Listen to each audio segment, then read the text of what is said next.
Hello, welcome in whoever's joined me. How are you doing this morning? Hope you're all well.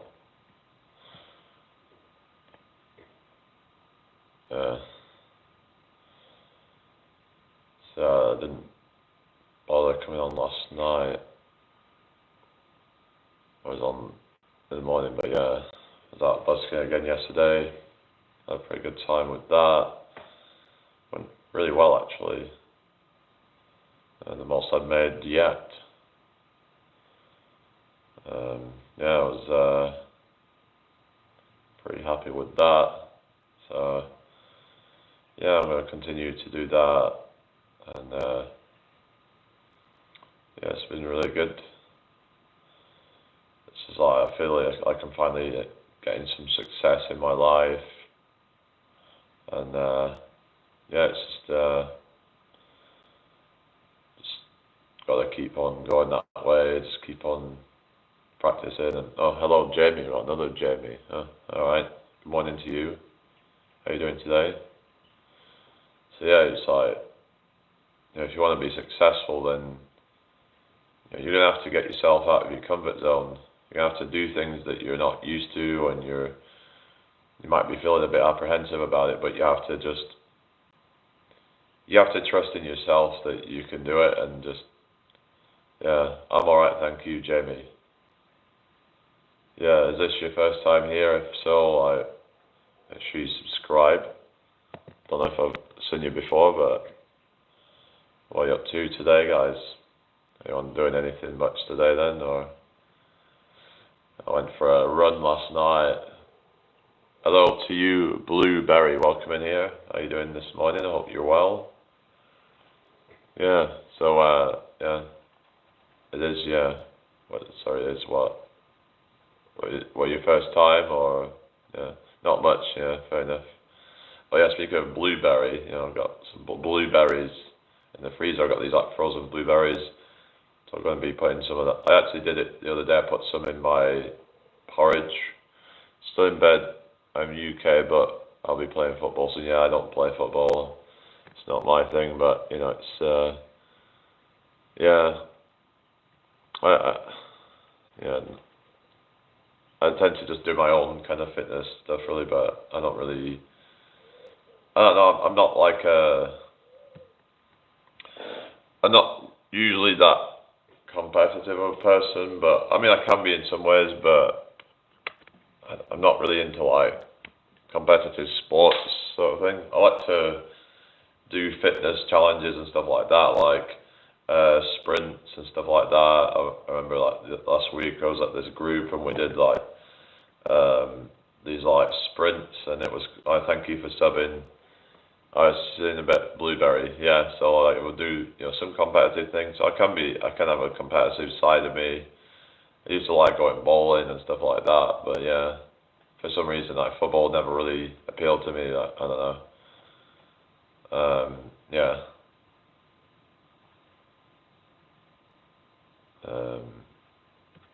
Anyway.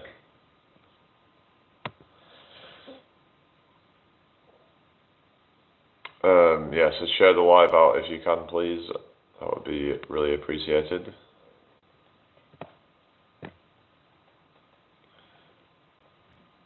So yeah, what's everybody doing today then? Oh, hello to you, Rubka. Good morning to you. How are you doing this morning? I hope you're doing well.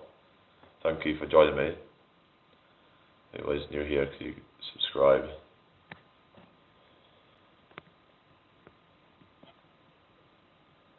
I don't know what I'm doing today. Probably not a whole lot, really.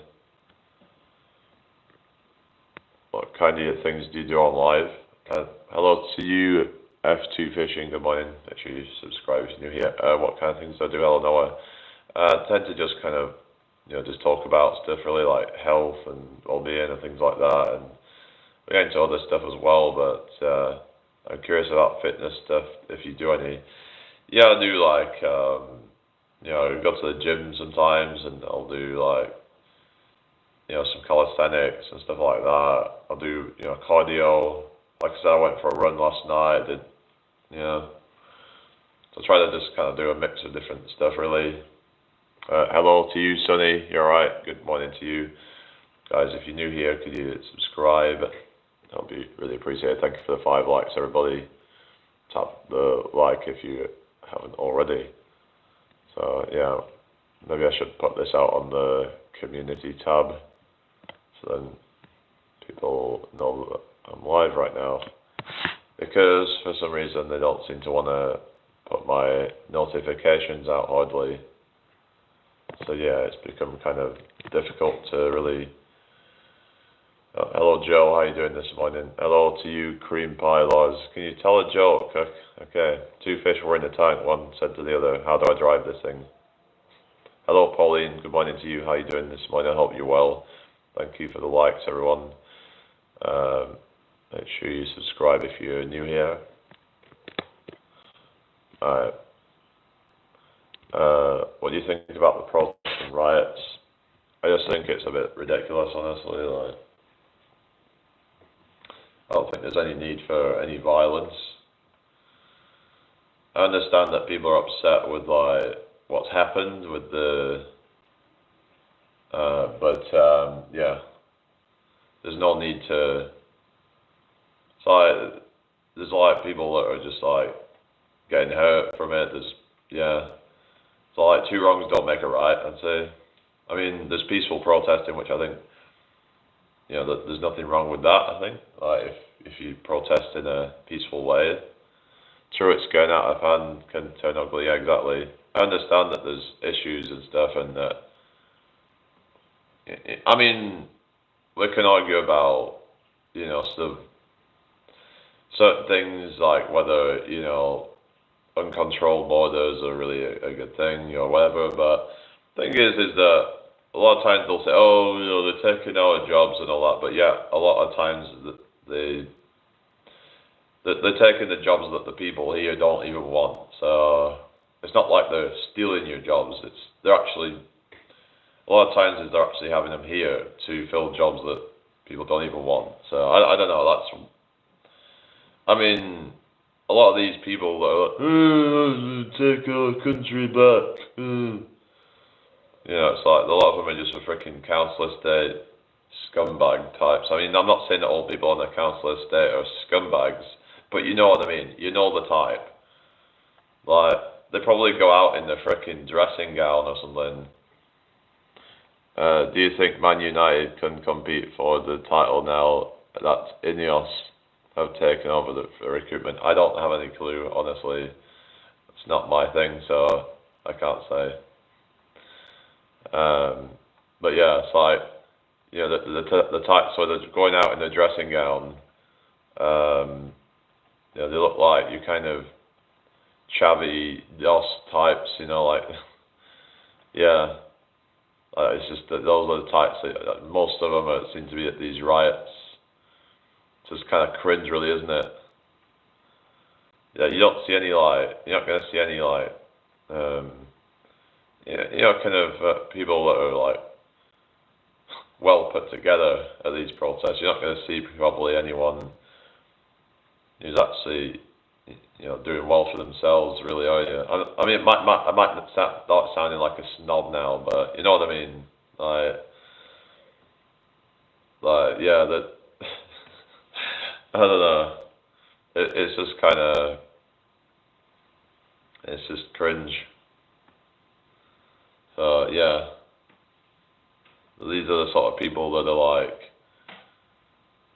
You could say that they're like the leeches of society, but yet, hello Abby, but yet they're the ones that are like complaining that these are the people, that are messing up the country.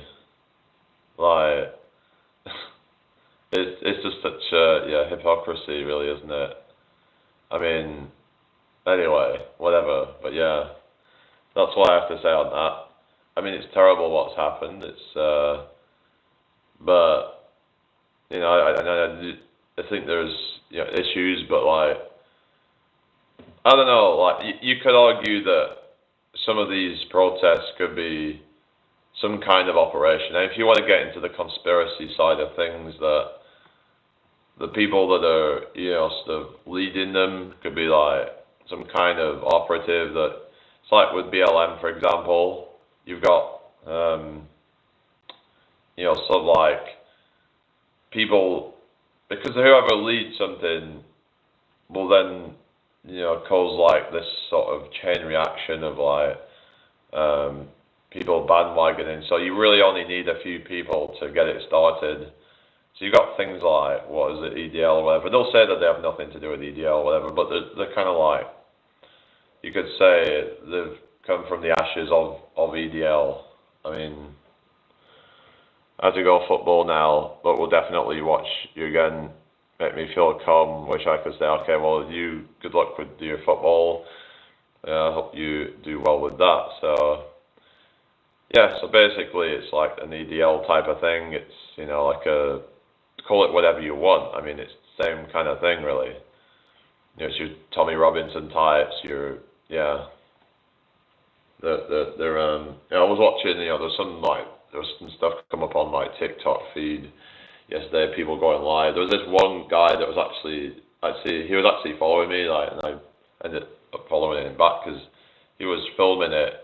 There was getting like over 1,000 people in his chat live, and it was like filming it at Blackpool, and there was all these punk rockers there, but they weren't there for that, and they was like just ruining it for them. So you got all these people going out on the streets, and they're just causing a mess, and it's just ruining it for other people.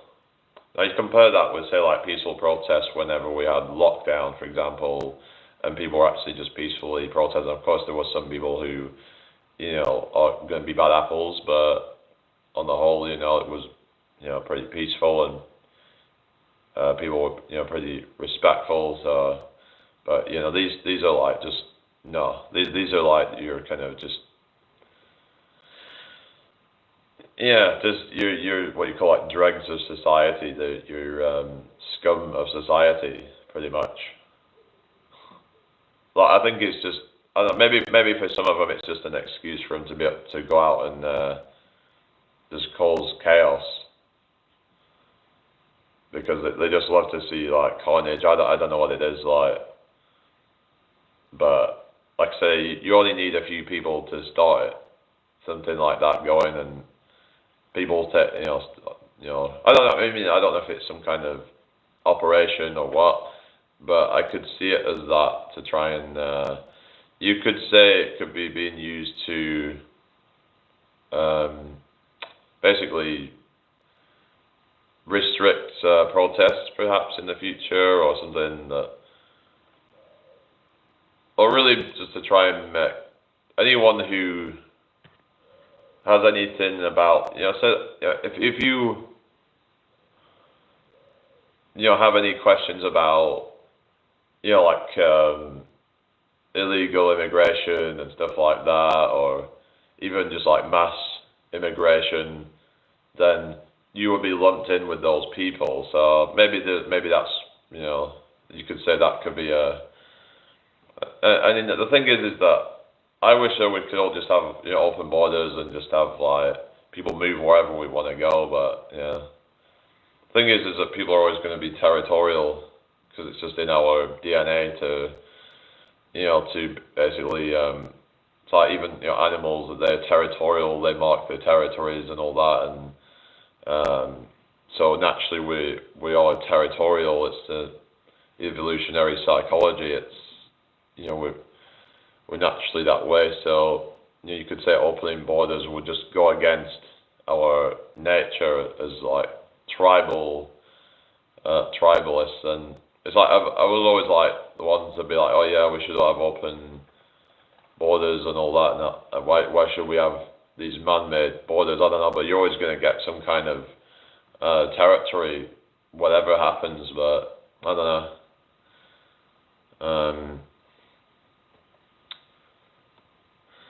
I don't know what you guys think, but yeah, I mean, it's open. It's like if we, with the things like multiculturalism and all of that, and people are saying that doesn't work because of what we're seeing with all the different cultures clashing with each other, and I don't know. I mean, it's just just a real mess that we're living in right now. You know, like, will we ever have peace? But, you know, but then, is peace even something that we should be striving for? Because if we had peace, then maybe that would be then because we're not allowed to actually rebel against the system or anything. So yeah. So, you know, people say, you know, be careful what you wish for, because if you wish for peace, then it would be done by force, which would be like mean that you probably wouldn't even be allowed to rebel against the government or anything. So yeah, I mean, I don't even really get into this stuff very much these days. I just feel like, you know what, there's not a whole lot I can do about the corruption and all that in the world and all the problems that are going on. But yeah, yeah, so it's just, and the thing is that sometimes if you even talk about certain things like, you know, like I said, with things like immigration and stuff, you know, it's like touchy subjects and people have very different opinions about it, and it's just going to split my audience down the middle. So I try to just focus on things that are more productive and more, you know, like I said, around people's health and people's mental health and all that kind of stuff. Hello, Dennis, how you doing? Do I remember you? Maybe. Not sure, really. How you doing anyway? I hope you're well. But yeah, it's just, but we should be able to like debate these things, I suppose. Like, we should be able to, it's like, there's things that people see as like taboo, and it's like, you know, don't talk about this and that, but you know, we should be able to have an open debate about whatever we want to have a debate on. You know, it's just some people just don't have the emotional maturity to be able to handle a different opinion to theirs, because they feel like it's a threat to their identity. It's like, if you have a certain religion, if you have a certain, hello Anton, how you doing? You know, if you have a certain, you know, religious affiliation and whatever, then when someone else has a different opinion to you, then you might feel like that's a threat to your identity, because you identify with that. And I think we need to learn not to identify with these labels, like these religions and political affiliations and things like that. Yeah. Best live. Oh, thank you. Yeah. How you doing today? Anyway, guys, share the live out, everybody, if you can. Let's try and get some more people in here. So yeah, I mean, wasn't expecting to cover the whole, you know, protest stuff. You know, what my thought, but it's just someone, you know, was asking about that. But yeah, I just think it's a real mess. You know, I saw that video. There's this like guy who was like walking through it all, and he got like, yeah, because they were like throwing bricks or something, and they like hit him somewhere, I think, on it, and then they hit him again on his, like, I think it was on his leg or something. I was like, yeah, that's just, I don't know, it was just chaos in Southport, like. But what good are these people doing? Like, how is any of that doing any good? Like, how is throwing bricks and doing shit like that gonna actually help you? All it's gonna do is make you look like a domestic terrorist. So, which is pretty much, I mean, I don't know, like to me it's just as bad as BLM. I mean, honestly, like, that's what, I mean, a lot of them were doing all kinds of crazy stuff in those protests. So you could say there's agents on both sides that are, where you've got your kind of woke side of it, things with agents in there, and then you've got your right-wing side where there's agents in that as well. So that's my kind of like, that's how skeptical of these things or cynical of these things I can be. So that there's, yeah, what do you mean slightly different, mate? What do you mean? What are you talking about? What's slightly different? I'm just saying that I mean, the different protests that have, you know, violence in them and all that. Yeah, ideological protests, basically. or they have a certain, like political affiliation. It's very kind of like where you've got your left wing kind of BLM people, and then the right wing comparing to BLM. So what you mean by that then? Are you a supporter of BLM then, or something? Or I was talking about like the protests and everything, and all. There was a lot of like chaos happening with that, and now there's chaos happening with this as well. I was saying that when you look at it like that, there's like, you could say there's some comparison there, but of course they're not exactly the same. I mean, of course, but what you mean? I mean, maybe you should try and explain yourself a bit more, like. Anyway.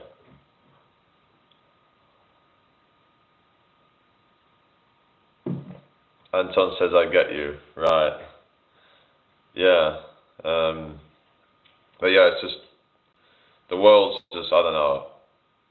It's always been like this. There's always been, I suppose, there's always been, chaos in the world.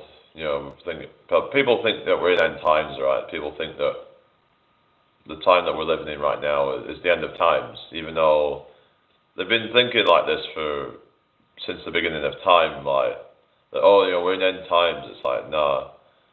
It's just that, yeah, there's some chaos happening right now, but things come in cycles. It seems that after so long, like, something else will happen, and things kick off again, and whether it's a war, like we've had the, like Ukraine-Russia war and all that. I don't even hear anything happening with that anymore. Like, and then it changed to the, back to, the Palestine and Israel conflict. It all, to me, just seems like these are things that they're, I don't know, I just feel like it's just more distractions, and I don't know, that's what it feels like to me. Like, you notice how the narrative keeps changing in the media and all that, what they want you to be focused on, because I'm like, if they want you focused on that thing, then there's probably something else going on elsewhere that they don't want you focusing on. But the question is what, though? What is it that they're trying to distract you away from? I mean, it may be just that it's all about fear, and just about keeping you in that fear state, in that kind of low vibrational state. That this is what the media does, is it keeps you in that state of fear. Because when you're in a state of fear, then you're a lot easier to control. You're in that kind of, because that, whenever you're in a state of fear, logic and reason goes out the window. So you're going to be, it's like when you saw all these, people during the, in the, 2020 sort of times, in 2021, when, things are really kicking off, and, with all the lockdowns and everything, and people would be like, oh no, we need to lock down, we need to do all this stuff, we need, to mandate these injections and all this stuff, because they're acting out of emotion and not actually reasonable. Hello Yassine, good morning, make sure you subscribe if you're new here. So yeah, so a lot of it's about becoming aware that whenever you feeling these thoughts of fear and all that that try to like use your rational side of your brain to try and communicate with that and be like, this isn't a rational fear that I have, it's in my mind. I think the best thing to do is to maybe just disengage with like media, disengage with the mainstream media, especially like even alternative media, that a lot of that is actually fear-based as well. A lot of it's sensationalized. It's very, it's very much just like to try and, it's like you'll get, for example, mainstream media will be like, oh, like all these dangerous anti-Viers and all that. You know what I mean? It's like I don't even say the word because like you never know. But and then you've got the people on the other side saying, oh no, those Viers that they're shedding and all this stuff, and they're we got to be afraid of them. You can't date someone who's had it because they're they might shed to you. So what it's doing is you're getting people on both sides are just like afraid of each other. It's just absolutely ridiculous.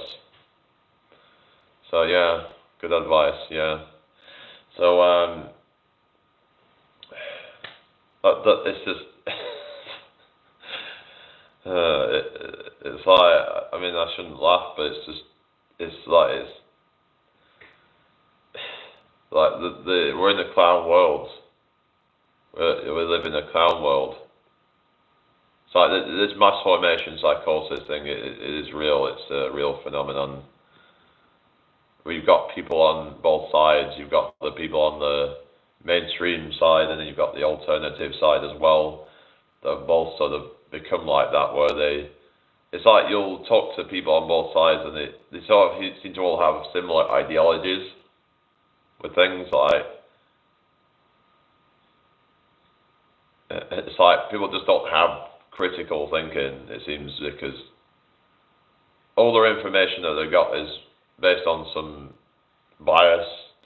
Like when thing is, it's the problem with that social media is that the information that you're getting is it's feeding you more of that you're looking for. So if you're looking for like stuff on, say, a certain political ideology, then the algorithm will send you more of that thing that you are looking for. So you'll just keep getting more and more bias, and you won't get more balanced, more of a balanced opinion on things, because you're just feeding into that bias basically. So yeah, it's all about it's all about them trying to get people staying on the apps and keep watching stuff that appeals to them basically. So anyway, I hope everybody's doing well. So yeah, I'll try to limit your social media usage. Hello Adino, good to see you again. How have you been? You alright? Let's get the likes up to 10 real quick. But yeah, I was out busking yesterday, and yeah, I'd say it was my most successful time yet. So critical thinking scares activist teachers. That's why it's not taught these days. Yeah, exactly.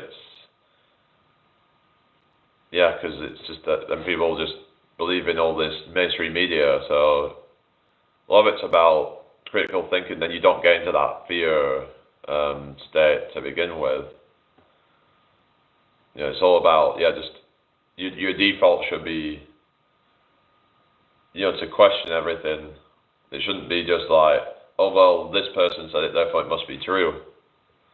No, even stuff that your parents say, and a lot of people will sort of take what their parents say as like gospel, because it's like, well, my parents must know better than me, so I'll just take their advice. Like, but if, say, for example, your parents will say, oh, just get a job or whatever, and don't bother going down the entrepreneurial path or whatever, and then people will just take that advice and just live life like their parents. They'll just try to do what their parents are doing, even though it hasn't worked out very well for them. They're living paycheck to paycheck, and they're they're not doing that well in a lot of cases. So yeah, so the best thing to do is just if you want to, whatever you want to be like in life, like the type of life you want to have, is look at people who are living that life that you want to live and try to emulate what they're doing, but not in the exact same way as what they're doing. You've got to find your way of doing it. For example, you might see someone who's doing well, it's got their own business, but maybe that business isn't for you, but you can sort of take inspiration from that person and be like, I like what they're doing. I like the way that they have this like sort of mindset on things. They have certain strategy, and they have certain ideas that you can take, but you apply it to your own business model or whatever, and whatever you're trying to do with your whatever type of business you're trying to do. So you've got to find your own niche. You got to have your own personal brand or whatever it is you want to do. And it's just that if that's what you want to do, then you have to really look at other people as inspiration and see what makes them successful and take some inspiration. And like you can apply it to your own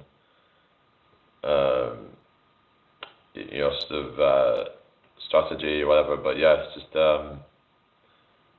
you don't want to be a carbon copy of someone else either, because that can be a problem, because then just because that person, it worked for them, doesn't mean it'll work for you, and you lose that authenticity when you just try to be a carbon copy of somebody else. Like you've got all these people trying to be like Hamza, for example, trying to be a clone of him or whoever else, iman, gadzhi or whatever, and they're just being clones, and it's like, that's just inauthentic. And what people want to see nowadays, I think, is authenticity, because there's so much fakery out there that people are sick of it. They're sick of all the, all of your Kardashians and all your, I mean, some people might still like that kind of stuff. I don't get it, but some people, it's like they'll see all these, like these Instagram models of fake people out there, airbrush photos. You'll get, like your, like your fitness people who say they're natural even though they're not, and they're trying to sell you some BS supplements. People just want someone who's authentic, has a good message, and when you have a good message, and people are like, this is somebody I want to support. This is somebody that I want to get behind. But the thing is, if you're just a clone, then it's going to come across like you're just a bandwagoner. You're just riding a wave, and that doesn't come across very authentic. You want to be like, find your own purpose, I think, is what I'd say. Like, instead of just trying to be like everybody else, what is your purpose? For me, it's like the autism and neurodiversity would be, I think, a big part of that, actually, like with what I'm trying to promote, and and trying to inspire people from my own kind of, because we all have our own story to tell, our own struggles that we've faced in life.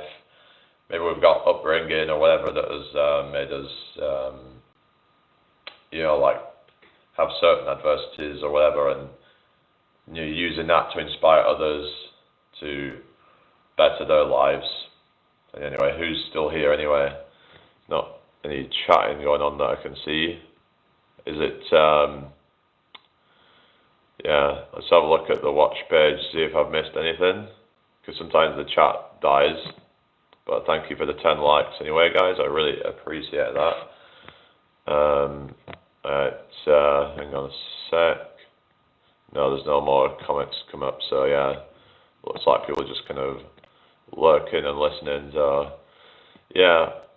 don't know if anyone wants to see me do any like exercises on here this morning, but maybe we can do a few. I don't know what you guys want to see. Do you want me to do a few exercises or something? I don't know, because the problem is if I do that, then I'm not really engaging with the people. So so I don't know, maybe I should go to the gym today, get a workout done. Maybe that's what I'll do today then. Don't know what exactly I'm going to do. Maybe I'll go on a hack squat. I don't know yet. But I was out there the other day and I did some deadlifts, and I think I noticed after a deadlift session, like my back is just like sore. But it's like, it depends like how much you do, and it's like, if you're not used to it that much. Hello, Mercy Lifestyle. Good morning to you. How are you doing today? I hope you're well. If anybody's new here, could you subscribe to me, please? That would be great. Who are these, 7 people that are here? Is that Anton still there? Oh, Abby's still here, yeah. So yeah, it's just, it's about trying to just, like I said, it's about carving your own niche, about being true to yourself and not just trying to go along with whatever someone else is doing in the exact way that they're just trying to do it. Like saying, oh, you got to do hyper-edited videos and all this stuff. It's like, well, I see so many people doing hyper-edited videos and do F all on YouTube or any other platform for that matter.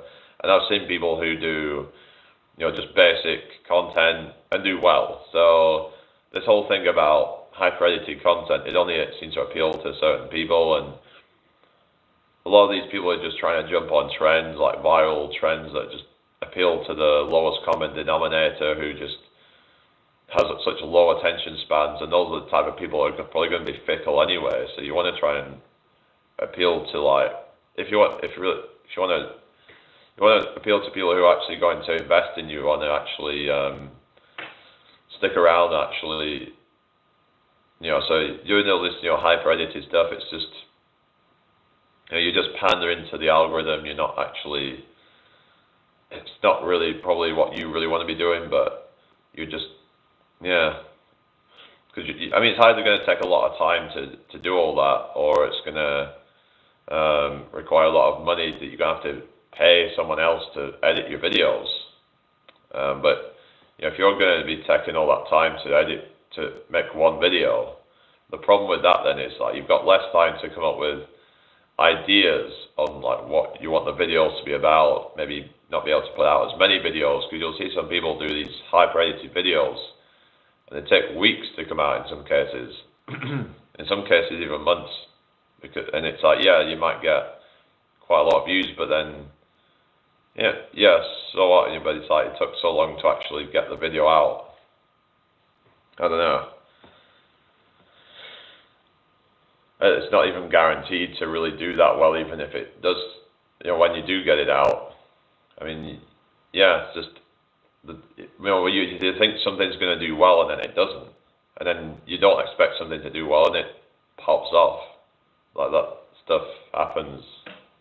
So just do whatever it is that you want to do, because what is true to you, and don't get too invested in outcomes is what I'd recommend as well. Because if you're starting a YouTube channel, or you're starting some kind of, maybe a TikTok, or you're doing some kind of personal brand, or you're doing whatever it is that you're trying to do, don't get caught up in, like, outcomes and, like, outcome attachment. Because that's one thing I've learned about manifestation, is that if you want to do well with something, then, if you get attached to the outcome, then it's actually going to hold it back. It's actually going to repel it from manifesting rather than attract it, because it's this needy energy that whenever you get so needy, then, like, it's sending that out to the universe. It's sending out needy energy to the universe, and it's like, you get these people who go viral, and then they get these random videos that go viral. The problem is that, you get these odd videos that do well, but then you haven't built up any real genuine following from that. That you're just this kind of needy person just trying to pander to the algorithm, but you haven't gotten long-term success. You might have a couple of videos that, like, just blow up and you just remembered for those videos, but no one really cares about you after that. It's like, if you really want to actually do well with anything, whether it's a YouTube channel or whatever, then you're going to have to, it is going to take a lot of commitment, but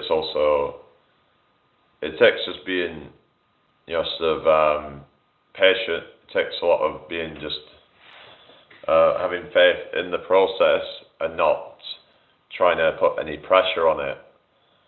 That it's like when we put pressure on things, when we put conditions on things, it's needy energy, and sometimes we can get success with that, putting out that needy energy, but often it's not the kind of success that we want.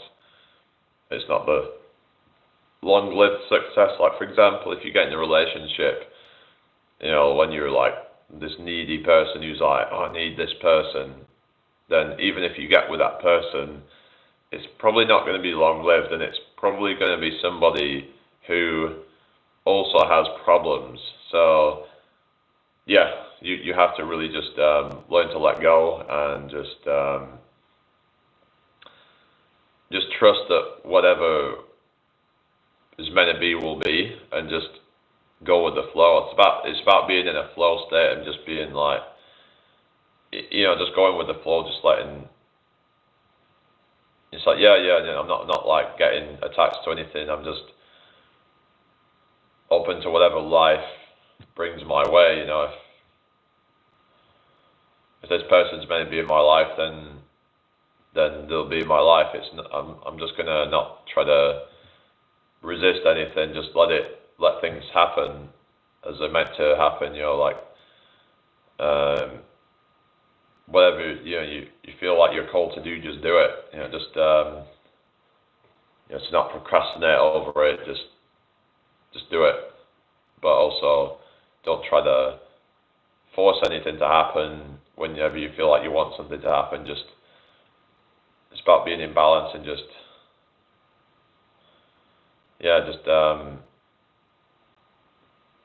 being open to things changing.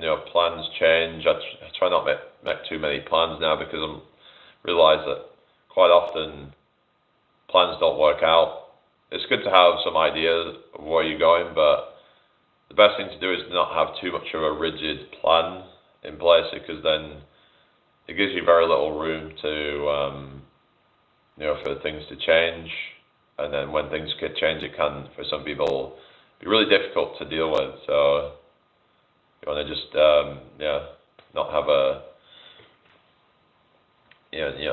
too rigid of a plan, I think, especially for people like me. Like I would struggle if, say, like, when things come up and then it's like completely, I can even like go into a meltdown if because I've planned out something. Then of Mice and Men, are you on about the book called Of Mice and Men? What about it? Yeah, of Mice and Men, we did it at school. Was that Lenny, and what was the other one called? Yeah, I remember Lenny of Mice and Men. Didn't he have like autism or something? Like really severe autism or something, and he had this thing about certain textures, didn't he, and stuff. I remember, like, it was like because there was like Curly's wife, and it was like to do with like her hair and all that, and there was like Curly, who was just this really kind of like nasty guy, and yeah, I remember that.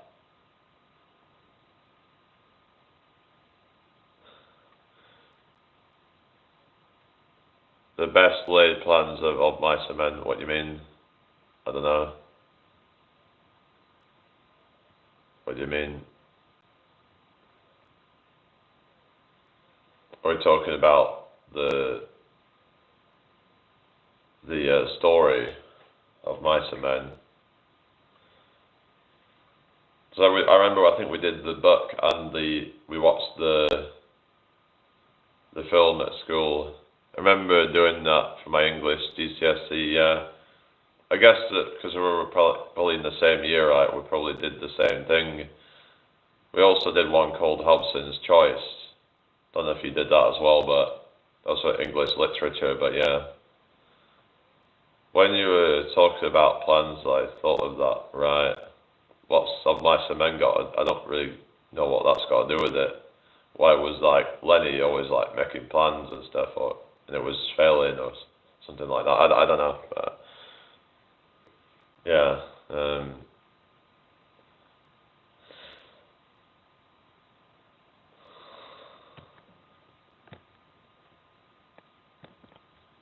Yeah, I remember that using John Malkovich, the guy who played Lenny.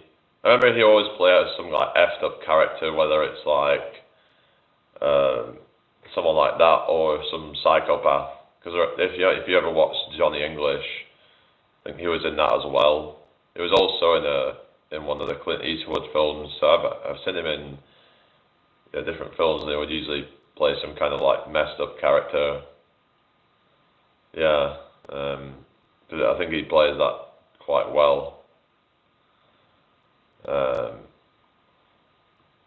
Probably also did an inspector calls for my GCSE. I don't remember that one. Some of them might have been different, but yeah. Yeah, I didn't really do well at English, to be honest. I sucked at English at school, but maybe if I was to retake it now, I'd probably do better, but the quote suggests some plans don't work and we have our dreams. Yeah, and I think it's best to just, I mean, they say that it all starts with a dream, it all starts with a thought. I mean, if we can think it, then we can, turn it into a reality. Like the thought of like, the person who, like invented the TV, was it John Logie Bird, whatever it's called, that invented the TV, had a vision. It's like, it all starts with a vision, it all starts in your head, like, and then you bring that into fruition, it's like, yeah, it's like that. It's like, you bring in some new idea into reality. So it goes to show that you can manifest things into reality, like just from a thought, things that didn't even exist. It could have been seen as delusional, but like you have a concept, and then that concept gets turned into reality. So our brains are such powerful machinery. So if you'd ever tell someone about your plans to do something, and they're like, "Oh, you're crazy." Well, there's people who've done far more, kind of ambitious things with their life. So George and Lenny's dream was to go to California, raise rabbits, and grow alfalfa. It didn't happen. Yeah, I think it's about like it's good to have a dream, it's good to have a ambition, but you also need to have a brain. You need to have your faculties. Anyway, there's got 9 people in here now, so if you want to just like say hello or something, and also subscribe if you're new here. Yeah, so it's like, yeah, you can have dreams, and you can, if you really just like, you can get really kind of, like you so like working so hard on something, like on some dream, and you're like, oh, I've got to just do this, got to just do such and such, but then it doesn't happen because you got too kind of too invested. And the thing is, when we get too invested, it can actually, I suppose the thing is that it can actually blind us to logic and reason and pragmatism, you could say, and we can end up in pitfalls because it's like you wanted something so bad, but then it didn't give you a chance to think about how can I avoid any of the pitfalls, if you get me. So I think that's a big thing to take from this, that there's going to be a lot of potential pitfalls along the way to success, whatever you want to do. And if you're so like emotionally like that, you're basically feel like that pressure on yourself to make something happen, and you do something like, say, you go out there and just make some crazy decision because you're like, I want this to happen right now, I need this right now, then you might have just made the biggest mistake of your life. So I know that might seem a bit vague right now, but I hope you understand what I'm trying to say here. But yeah, I mean, the thing that comes to mind is work smarter, not harder, as they say, like, because you're so focused on just trying to get something done, but like, you end up doing it in a not so efficient way, and yeah, because maybe you're just you're just trying to focus on, oh, like, let's just get this done as quickly as possible, instead of just stopping and thinking, what's the best way to actually get it done? Because when you just like take a step back, you can actually have more time to really think about, am I doing this right? Am I actually being efficient at getting to my goal? For example, you're chopping trees down or whatever, but you're like, hang on a minute, this is not even working that well anymore. Why is this happening? Why is it that I'm not even able to chop them down as fast now? It seems to be getting harder. And you just stop and think, okay, maybe I need to sharpen my blade. So something like that, for example, that when they say work smarter, not harder. The person who spent half their time sharpening their blade would get it done twice as quick as the person who was just like using blunt blades. So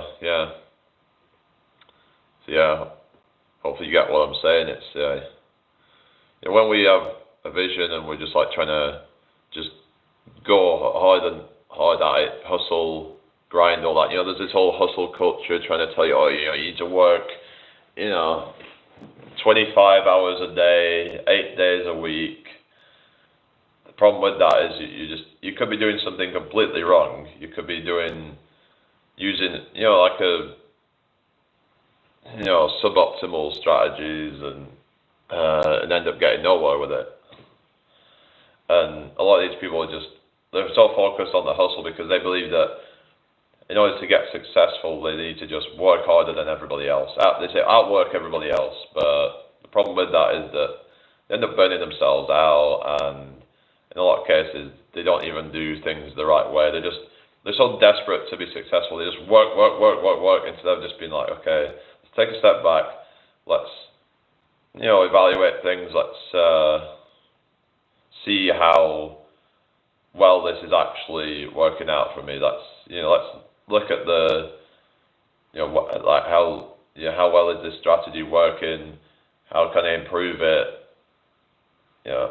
What can I do to improve it that makes it more efficient, so I'm not having to work 25 hours a day, 8 days a week.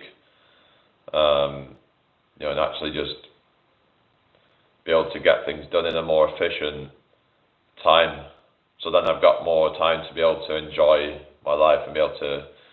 I mean, that's the end goal, is you want to be able to. A lot of these businesses, they want to be able to have a lot of money, but also have a lot of free time to enjoy with family and friends and do things that they like doing, or hobbies and stuff. So, a lot of people end up actually wasting so much time doing something completely wrong.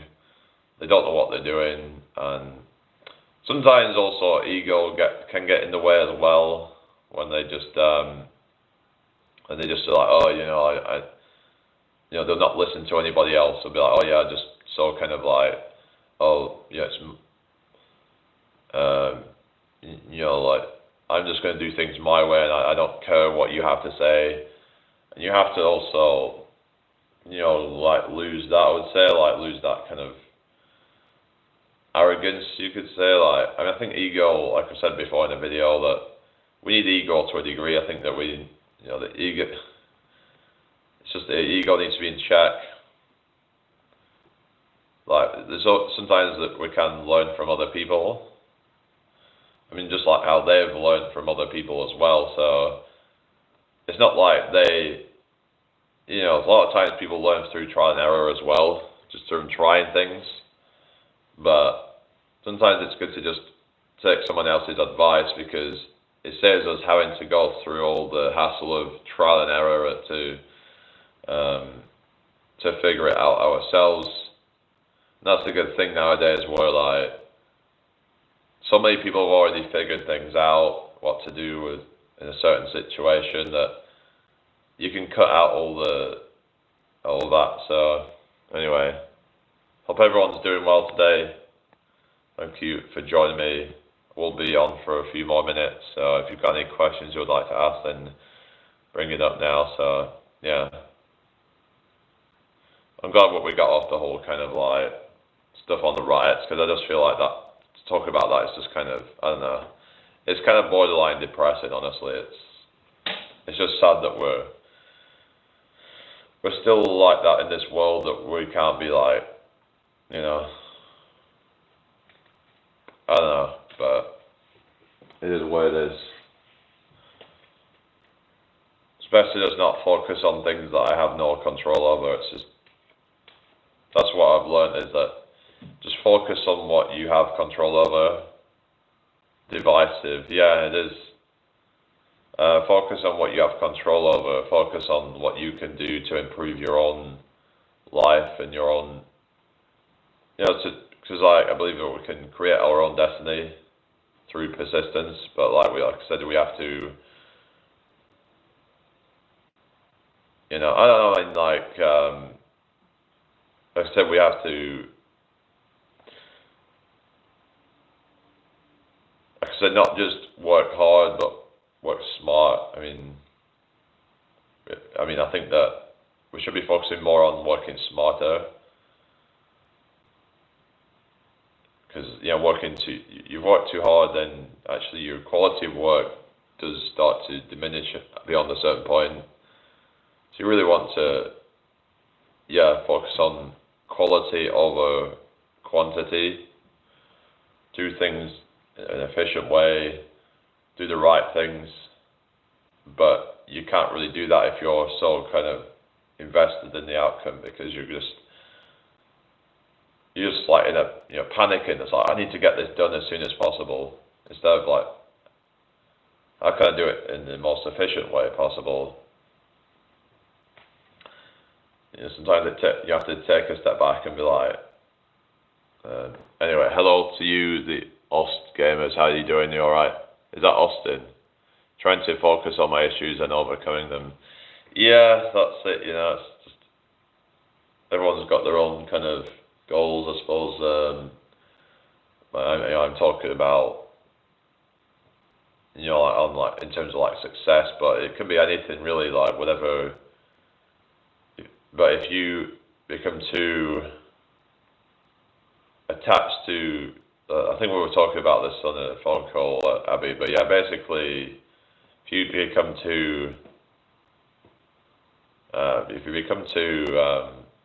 yeah, attached to, oh, I need to get rid of this problem, then it actually persists, because what you're doing is you're giving it energy. You're giving it, anything that you give energy, you actually will make it persist and grow.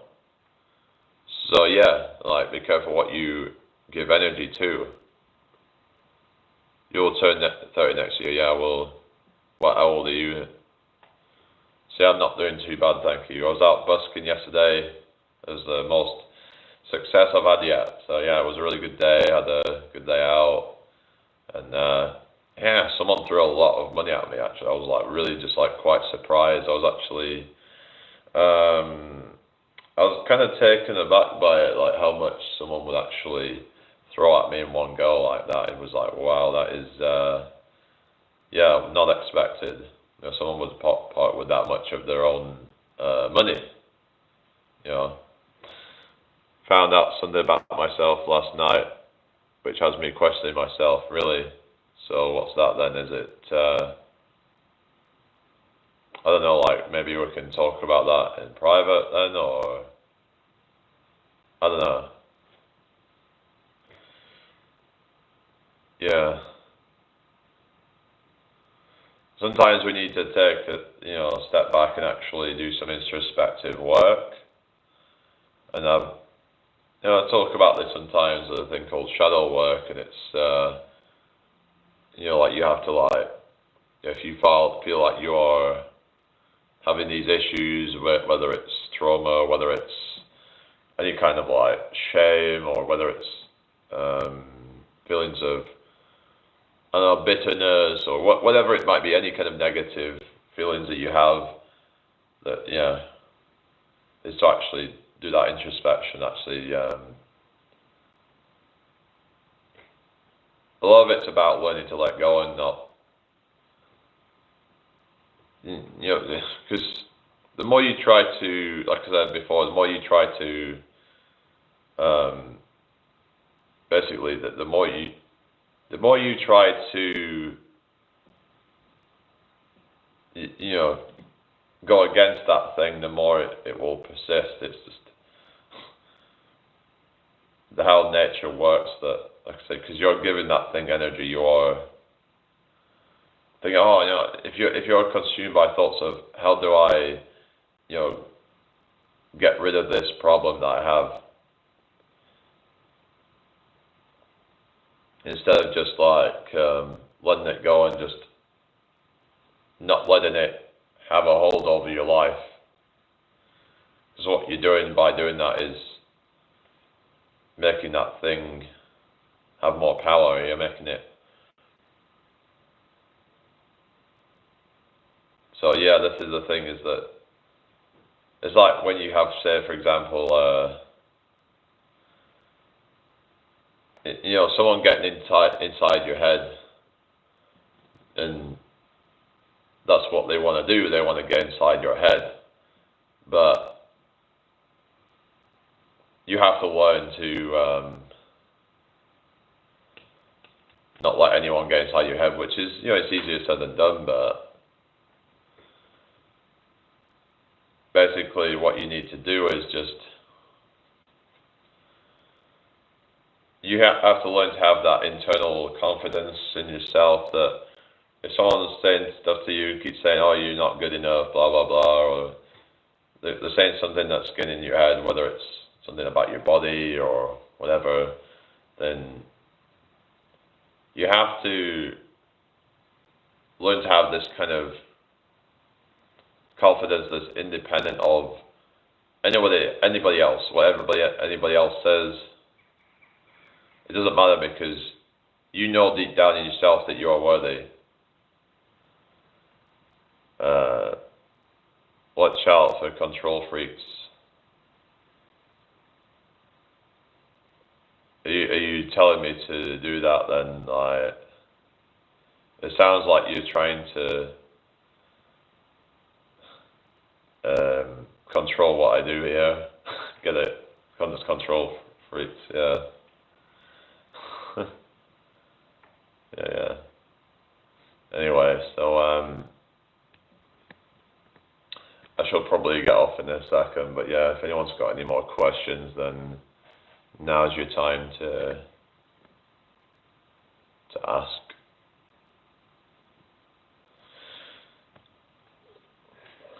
But yeah, thank you for the 12 likes, everybody. I may come back on later, but yeah. But yeah, just be careful of any narcissistic kind of people, really. A lot of it's about knowledge and learning, you know, to spot the red flags. Like, there's so many red flags you can look out for in people, like gaslighting, for example, and things like that. It goes back to the like critical thinking and learning to discern if what somebody is saying is actually, whether it makes sense, or what the actual motivation behind what they're saying and doing is.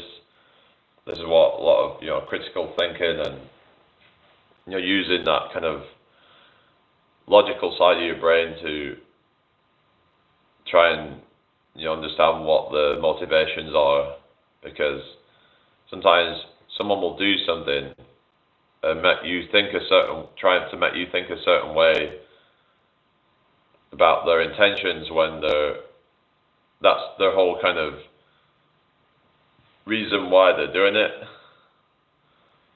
And really their intentions is to just deceive you and, you know, so lead you down the golden path, and just, yeah, Yes, they just want you to, like for example, you've got this like some people like narcissistic abusers where they'll try and have you believe that you don't have any real friends or whatever, that they are all against you because, oh, you know, this person, that they don't want you to be with them because they're jealous of you. And in some cases they can be, but like what narcissists might do is to try and basically isolate you from all your friends and even your family. So these are things to look out for. Yeah. But you have to have it in mind. You have to have all these things in mind before I think you get into anything. Like try and know what to look out for, because then you can see like, okay, this doesn't seem right. This seems manipulative. It seems controlling. A lot of it's about just. Sometimes it's just about learning how to, sort of just go with your gut. A lot of times people will ignore their gut feeling because of their emotions or whatever. It's like you have to go with what your gut's telling you. So yeah, if you have a certain feeling about something like this doesn't seem right.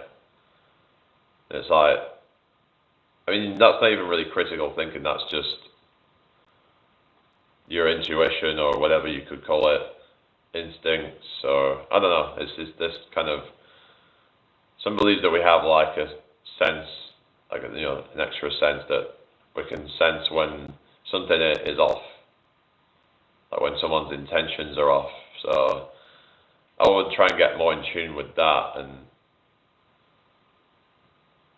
always be questioning, is this the right, does this situation feel right?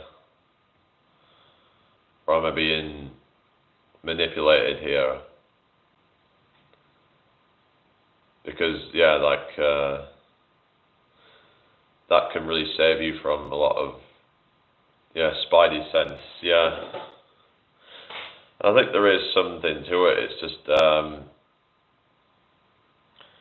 I mean, some people are going to be better at it than others, but I think it's something like a muscle. You can train it. We have a lot of things that we can get better at, like we can get more intelligent through, training our brain. Our bodies can get stronger through exercise. Like there's just so much that we can do to improve ourselves.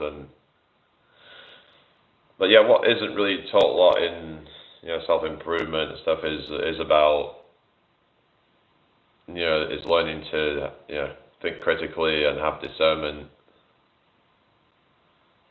because that, like I said, can get you out of a lot of issues.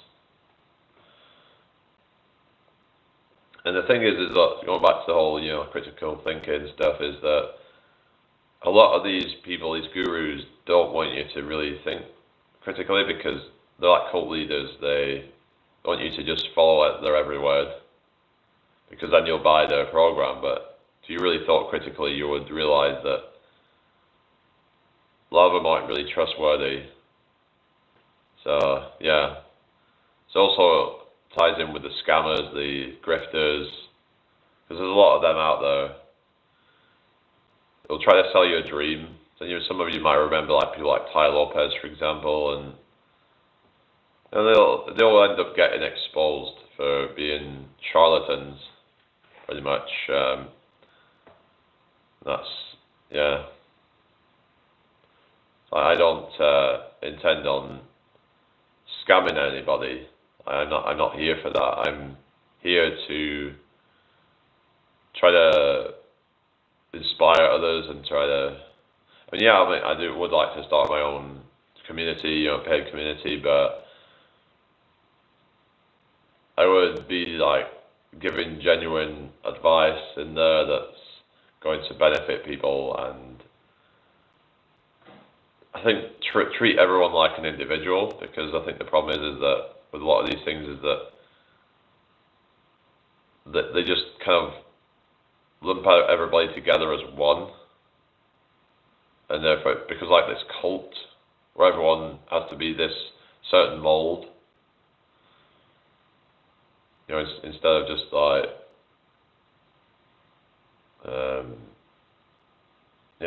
instead of being,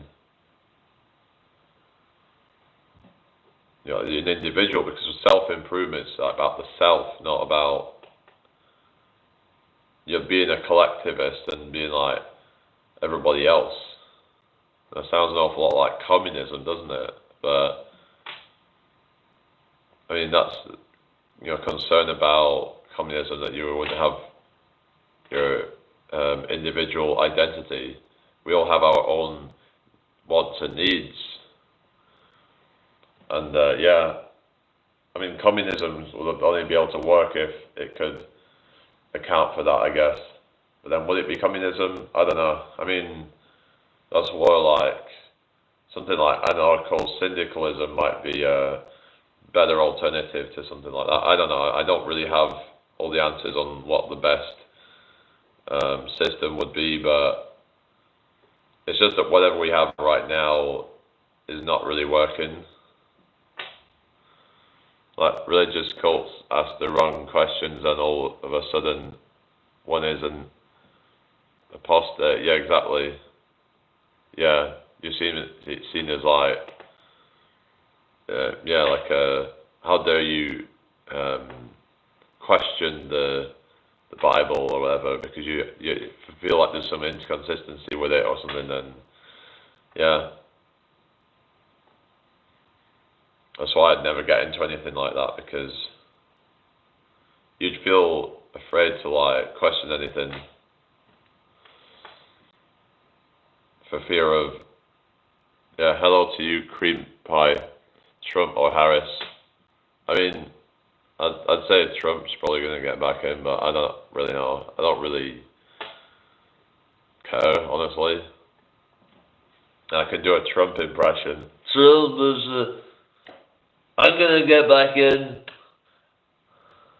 They stole the election from me last time. They're not going to steal it again. That's no big news. The D-State tried to kill me.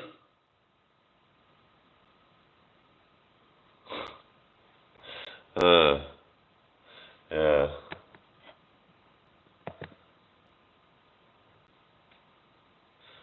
So yeah, Joe Biden's gone now, yeah. So you probably won't be hearing much from him, I guess. No. Yeah. Probably be in a care home soon, I reckon. Yeah, I mean, I did have a feeling that like Joe Biden was not actually gonna make it through the whole term, basically, like, because that was like 4 years ago when he was running for president. I'm like, yeah, this guy, you seeing how he's just like dithering and all that. I'd be surprised if he makes it through. I'm surprised he even made it this far, honestly. But who knows? Some people actually believe that he's you know, really just like an actor, basically. There's not actually really you know, maybe as bad as what he makes out, like with the, who knows really, you can't trust anything. So yeah, anyway, I got a coin. What's this?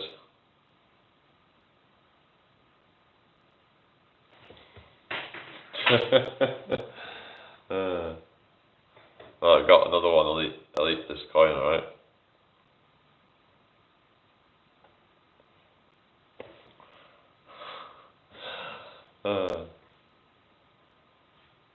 Yeah. Please let there be a Trump-Harris debate. I don't know. It's just all kind of laughable. Like, they're all just a bunch of clowns, to be honest.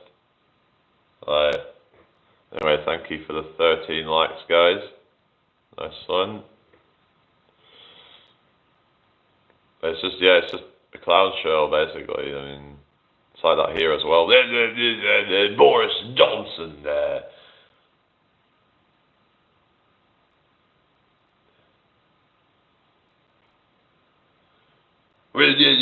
we need to build more homes. That's how we are going to solve homelessness. To solve the homelessness crisis.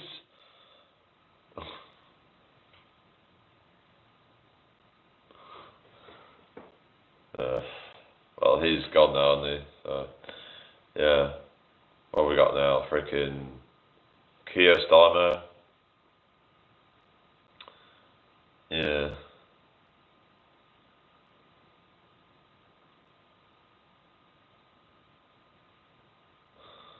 It's just, yeah, like, I mean, I don't know. People at the time these days are only voting for the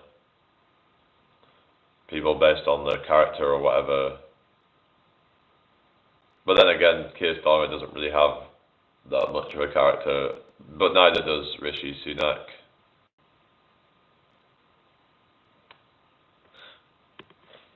I remember there was this guy called Ed Miliband.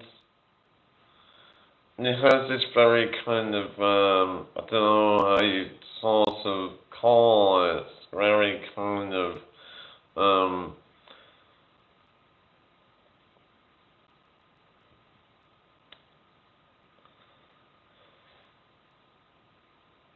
my party is going to lift millions of people out of poverty. Yeah, it's been a long time since I've seen anything of him.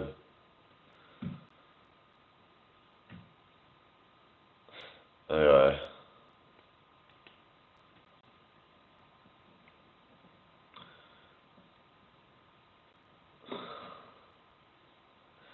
There's this other guy,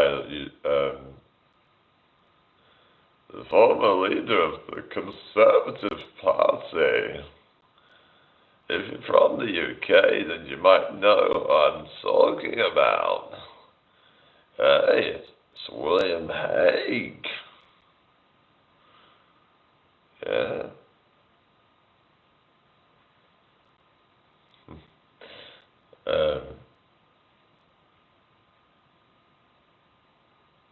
Anyway, I don't think I've got anything else to really say on here.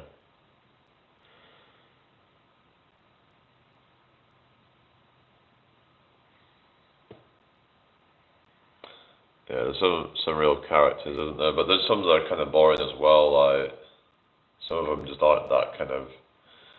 Don't really have much. They're quite just generic characters.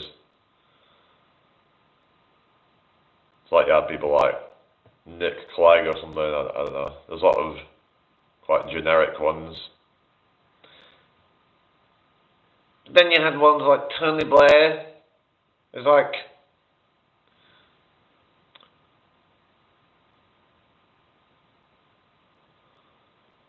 I don't know, so there was like some that have their own kind of quirks and stuff.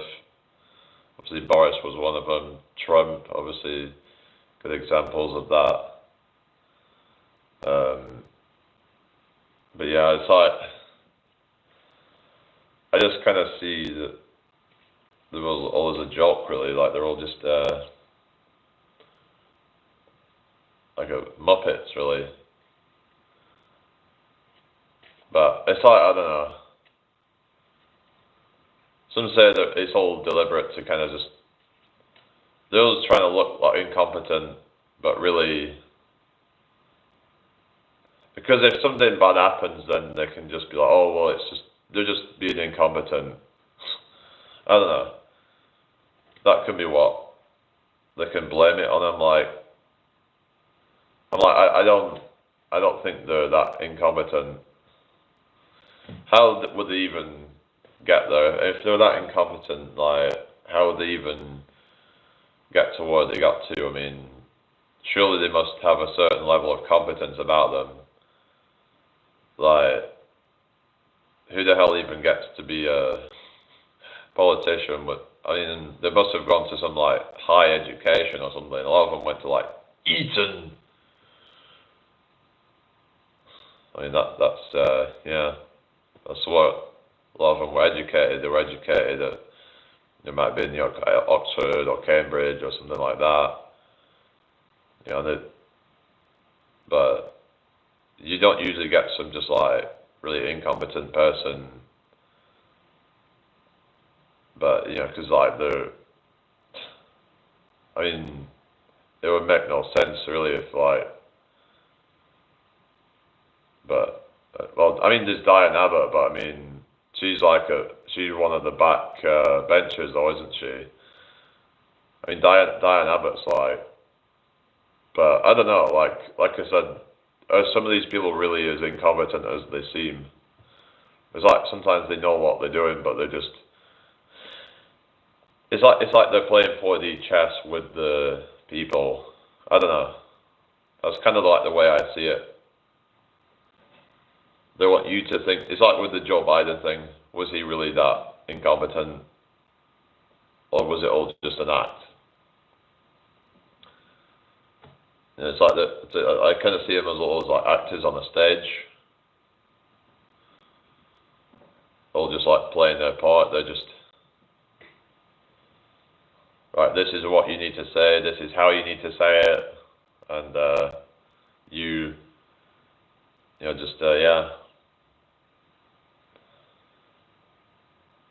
all the people just like, so many people just believe them hook, line and sinker that that's what they're actually like.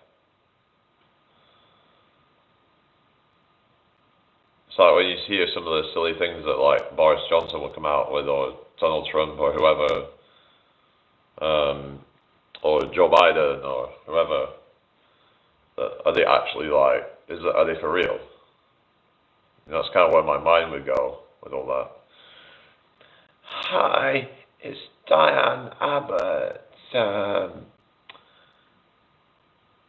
So, let's talk about the refugees, because I think it's like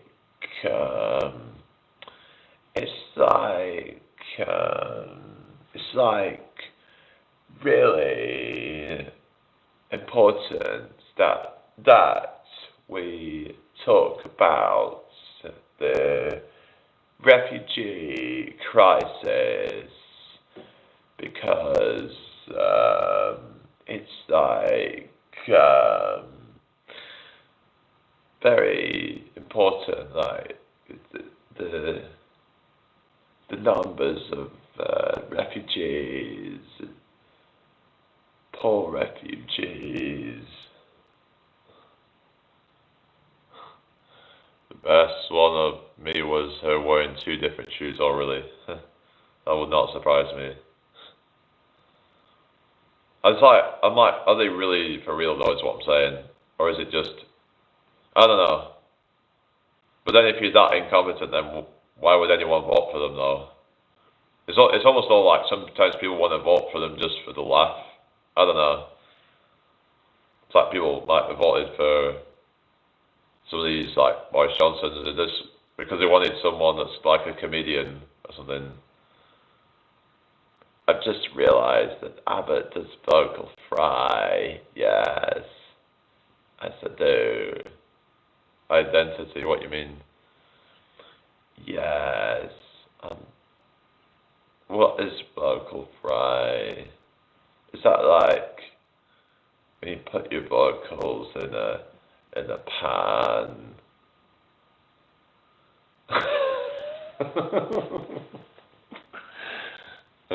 So I remember there was this guy called Danny Paulstill, and he did a really good impression of her. I remember it was actually on Alex Belfield before he got, let's see, yeah. But I can't believe I used to watch that guy, about Alex Bellend. If anyone ever watched him, but he was like, yeah, on his channel, see. What's this? Alex Belfield, why the mainstream media won't tell you. I don't know, it's, just trying to see what's, going on with that, because I remember he got a prison sentence for like years, I think it was.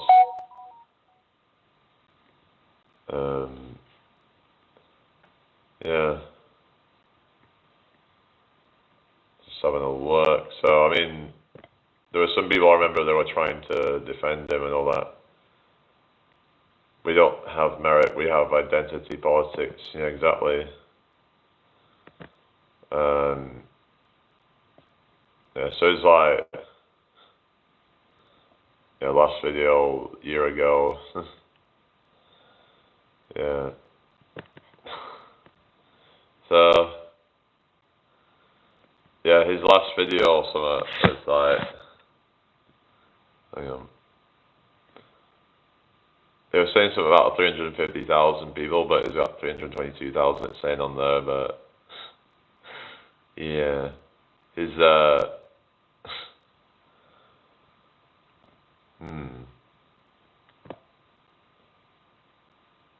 Huh. Yeah. Yeah, so, looks like he probably lost a lot of subscribers, I guess.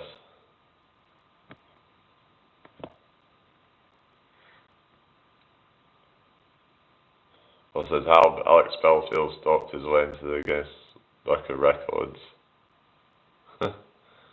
Yeah.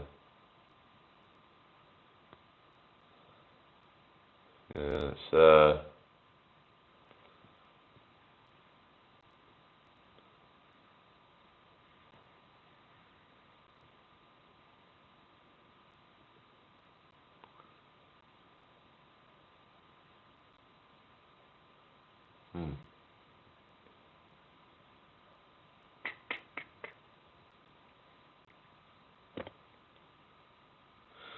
Anyway, so yeah, it's, looks like he'll be in jail for, yeah, I think, yeah, it's got 5.5 years in jail.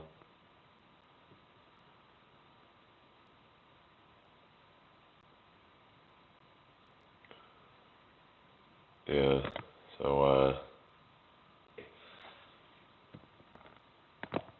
any more questions?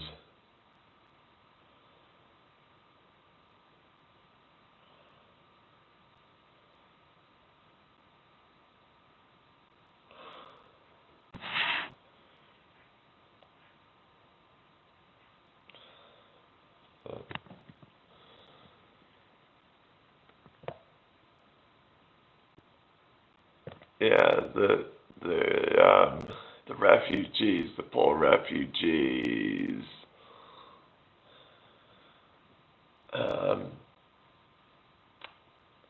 I would like to have bedroom fun with Jeremy Corbyn.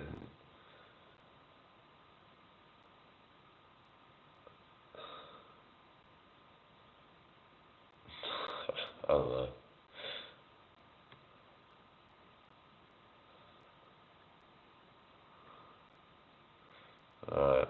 Anyway, I think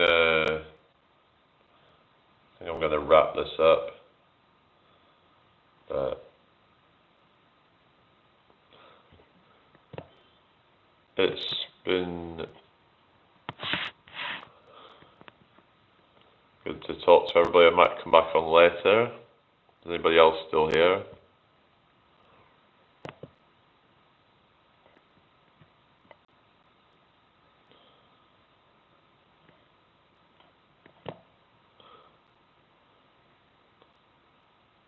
It says here that it was a relentless 9-year stalking campaign. That's quite a lot of stalking then. Crazy. It is mad how quickly, oh thank you Abby, it's mad how quickly someone can fall from grace, isn't it? Like when everyone was supporting him and be like, oh yeah, you know, good on you exposing all these people, and then quickly it's like you get done for like Stalking, yeah, it's mad. That reminds me back at the time of all the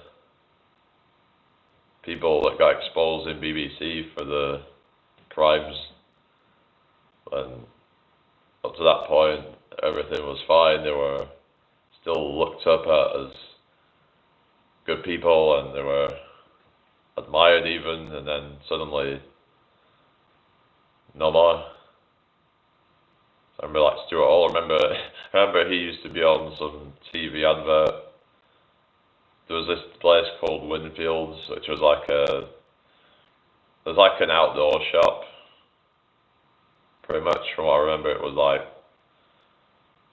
And they would sell like tents and things like that, you know, like outdoor shoes and what have you. And he would be on those adverts from, I remember. We used to do a program called It's a Knockout, but yeah, this was only like a few years before he got found out it was on the frickin', you know, Winfield's adverts, but yeah. It's just that mad how quickly someone can completely lose their reputation.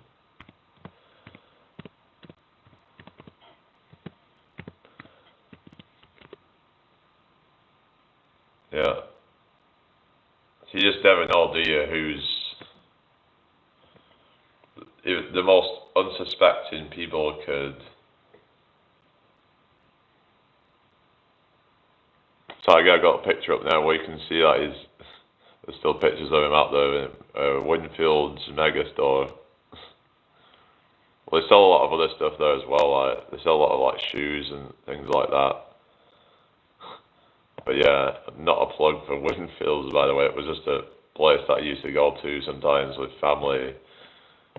But yeah, they did a lot of like outdoor clothes and stuff like that. Mainly like, yeah. But yeah, it was, yeah, I kind of miss the days in the sense that we would go out all together as a family. We'd go out places, you know, like somewhere like maybe go shopping somewhere as a family. I don't know. Kind of missed that in a sense. Like I was starting to think about like what is the future of all that stuff though? Like with say like shopping, like retail and things like that. Is there? That's another thing. It's like, you know what. Yeah, I was gonna get going, but yeah, I just wanted to like kind of bring that up a bit. You know, it's like what is gonna happen with all this retail as automation and all that becomes more of a thing. It's kind of scary to think about, really, isn't it? How things are gonna go. I was thinking, will there always be a need for like, I don't know, like some people like the experience of going out to a shop and actually, you know, sort of, you know, going out to a shop to actually buy stuff, and I don't know, will there always be people that would want to do that? Like the idea of being able to like feel what they want to buy, like actually. I don't know. I mean, will things almost entirely become online? Will it become just to a point where it's just not even profitable anymore because if not enough people want to buy from like a market or a shop or something, then it would just pretty much become not even worth it anymore, because the amount that they would have to pay to rent the place, then it just wouldn't even make enough profit. So, are we just going to see things continue to slowly die out? What do you think? You know, is it going to just become completely? Is it going to become completely redundant? You know, does it just like become more and more just like, as you know, online stores, you know, online you can sell stuff online pretty much for free. Yeah, there might be certain costs, but I mean, if you're, say, like, selling to like people in the same country, usually there's not a lot of costs to doing that. I mean, the amount of cost to like rent a store is like quite a lot. Like if you're renting a shop especially in the middle of town, and it's not cheap. But when you can do it online, you don't have any of that to deal with. You don't have to spend loads of money trying to make up, all these signs and different things, and people can just, it's a lower barrier to entry. Like you've got people selling on Etsy, for example. Yeah, there's costs of doing that, but it's very easy for someone to just do that. There's very little risk with a lot of these things. Like you can even sell on things like Facebook Marketplace, or so the opportunities that we have now are, so much say, like the best that we've ever had. Like in terms of your ability to actually, sell what you want to sell. Whereas back in the day, like you would have had to actually have a physical location, and that would not necessarily be ideal. The experience of going into the shops is a strong pull still. Yeah, I think like I said, some people really like that. Sometimes some people like to actually just go there. I remember there was this place that we used to go to called Oswald Twistle Mills, and it was like a sort of, kind of like you could say like a hyperstore sort of thing. It was like a big, massive shop, which was, well, it had different shops, but it was kind of like all under the, kind of like one sort of,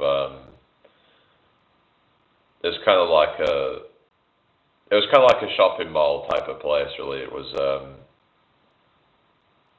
there's different kind of shops in one building, if you will.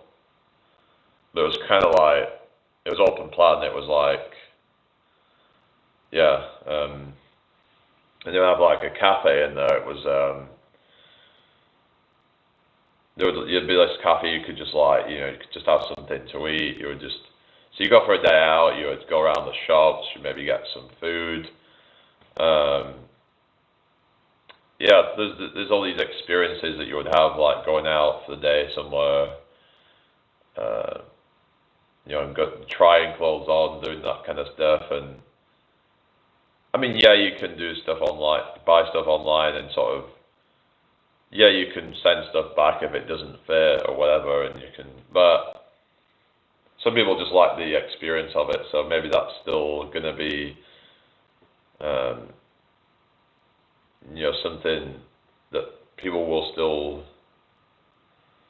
be willing to buy. Like, for example, you've got things like markets and supermarkets and things like that, cafes, restaurants, they'll still do well. And I don't know, I was wondering, how long that will last for. Will it last indefinitely? Because the thought of like losing all that would be feel quite dystopian, and if everything just became automated. It's like some people like the idea of having a waiter there, having someone to come and bring the food to them, having that service there. I mean, I've seen stuff like, they've been doing it in theme parks and stuff, like where they'll have this thing where they get rid of all the waiters and all that, where they'll just basically send the food down on a truck, and it'll it does away with any need for a waiter. But I'm like, some people might like the idea of having that service, that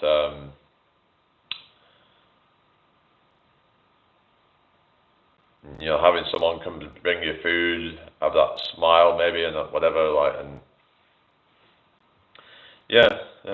that's service with a smile and all that kind of stuff. And there is maybe still a need for that, because it can be good to go out there, go to like the markets, go to the the malls and whatever, and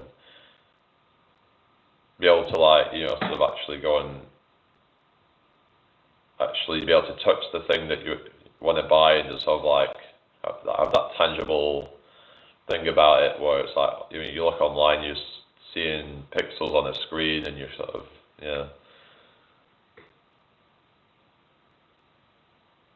What do you mean, Anton? What do you mean, the snooty French way to? Oh yeah, yeah.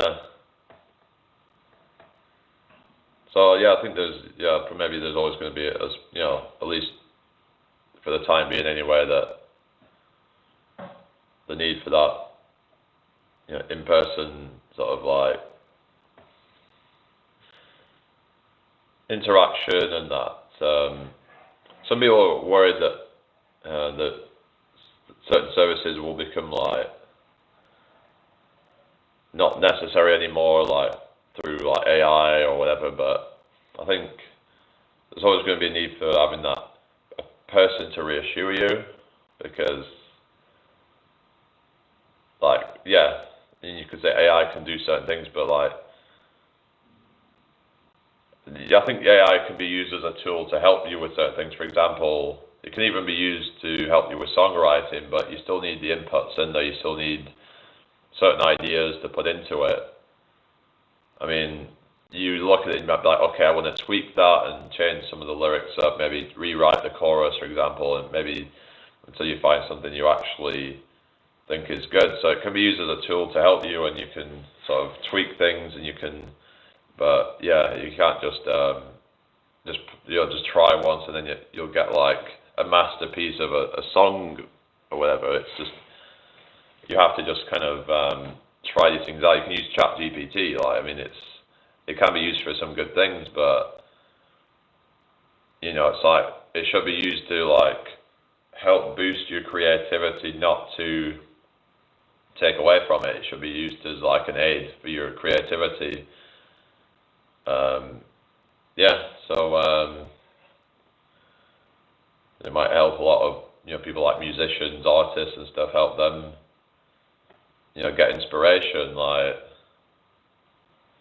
maybe for example, like if you have some ideas, and for example you create AI art, and you have a certain idea, and what that might do is that might actually help to visualize that idea, and then you could just draw that thing out. So it might give you that sort of template to work from. But it's going back to the thing of like, I think people are always going to want something physical, something tangible. Like when it comes to a piece of art, some people, it's like they're not going to like the idea of like pixels on a screen as art. I mean, yeah, it's you have people creating like things like that, it might be some, like, I don't know, a mermaid or something like that. I don't know, some kind of, you get some quite, yeah, you get these like not NSFW pieces of art online, like, yeah, these AI art, but whatever it is that you want to create, like, I think it should just be used as inspiration, and not to be like a replacement for a real piece of art. I'd rather have like something physical, like, I mean, maybe like an ornament or something like that, something that I can actually touch, something I can hold, something that actually has physicality to it, something handcrafted. I think there's always going to be a market for that kind of stuff, as opposed to like, something that's digital, if you get me. It's just like, because it's not real, is it? It's just pixels on a screen. It's not a physical piece that you can actually hold. It's, there's nothing there. It's just it's just kind of an illusion.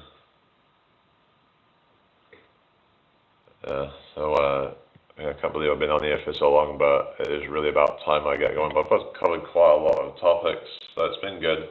Really enjoyed it, so I should be back on later. Yeah, alright, guys, I'll let you guys get going. Alright, take care, everybody. See you all soon. Bye.